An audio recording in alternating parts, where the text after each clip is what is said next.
من الشيطان الرجيم بسم الله الرحمن الرحيم مثلهم كمثل الذي استوقد نارا فلما أضاءت ما حوله ذهب الله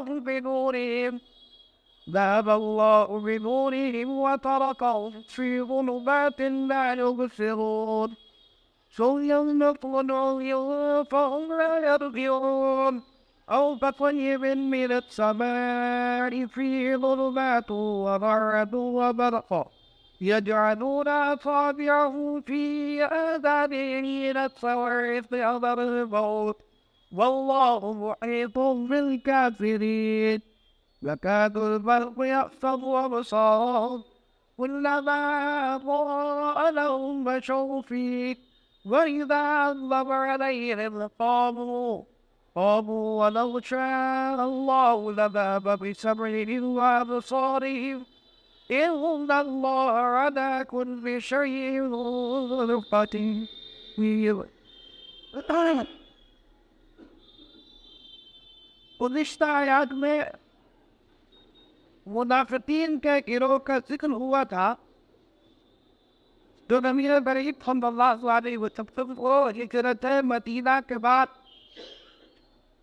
مدینہ میں اس گروہ سے سازپا پڑا اور جس میں زیادہ تر یہود مدینہ شامل تھے جو بظاہر مسلمان ہو گئے تھے مگر درپردہ تھے وہ کافر ہی. اسلام سب زبان سے اسلام کا اظہار کرتے تھے تو ان کی منافقانہ بدخصلتوں شرارتوں اور دو رخی پالیسیوں کا گزشتہ آیات میں اظہار کیا گیا. اب آگے جن آیات کی تلاوت کی گئی ہے ان آیات میں منافقین ہی کی حالت کو دو مثالوں کے ذریعے اللہ تبارک و تعالی نے واضح فرمایا. یہ عام دستور ہے, آپ نے دیکھا بھی ہوگا سنا بھی ہوگا کہ جب کسی بات کو اچھی طرح سمجھانا مقصود ہوتا ہے کہ سامع کے ذہن میں اچھی طرح بات بیٹھ جائے, سننے والے کے ذہن میں اچھی طرح بات بیٹھ جائے اور اس کے ذہن نصیب ہو جائے, اس کی اچھائی اور برائی کو علم کھول کر بیان کیا جاتا ہے اور اس کو مثال سے واضح کر کے سمجھایا جاتا ہے تاکہ اس مثال کے ذریعے سے حقیقت کو سمجھنا آسان. تو یہاں اللہ تبارک و تعالیٰ نے دو مثالیں بیان فرمائی. ان دو مثالوں کے ذریعے ان منافقین کی حالت کو بتلایا گیا. نبی کریم صلی اللہ علیہ وسلم کے زمانے میں دو قسم کے منافق دو قسم کے منافق تھے. ایک تو وہ جو دل سے اسلام کے پکے دشمن تھے,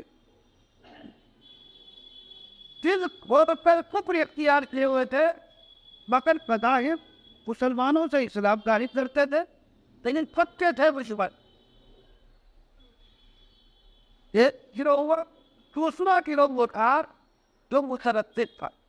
یہ وہی منافق لیکن متعدد, یعنی اگر جب یہ دیکھتے کہ مسلمانوں کی طرف ان کا میدان ہوتا, اسلام کی حقانیت کو دیکھ کر تو وہ ادھر جیتنے لگتے, لیکن جب یہ دیکھتے کہ جو ان کی اغراض نفسانی اور ذاتی مفاد جو ان سے متعلق ہے جب ادھر دیکھتے تو ادھر سے ہٹ جاتے. وہ جو دلی میدان اسلام کی طرف ہوتا تھا پھر وہ ادھر ڈھک جاتے, یعنی ان کشمکش کی حالت میں رہتے. ادھر حق واضح ہوتا ہوا نظر آ رہا تو کچھ میدان ہوا, لیکن تو اپنی ذاتی غرضے کی ذاتی مفاد تھا اس میں رکاوٹ پیدا ہوتی ہوئی نظر آ رہی کہ اگر ہم مسلمان ہو گئے تو یہ جو ہمیں دنیاوی جو فوائد وقتی حاصل ہو رہا ہے یہ بند ہو جائیں گے. تو وہ ان کا حال یہ رہتا ہے گویا کہ وہ کبھی ادھر کبھی ادھر, یہ کیفیت ان کی رہتی تھی. یہ دو قسم کے منافق. تو ان دو قسم کے منافقین کو دو مثالوں سے اللہ تبارک و تعالیٰ نے ان کی کیفیات کو ظاہر کیا. دو مثالیں تھیں. چنانچہ پہلی مثال مثلهم كمثل الذي استوقد نارا,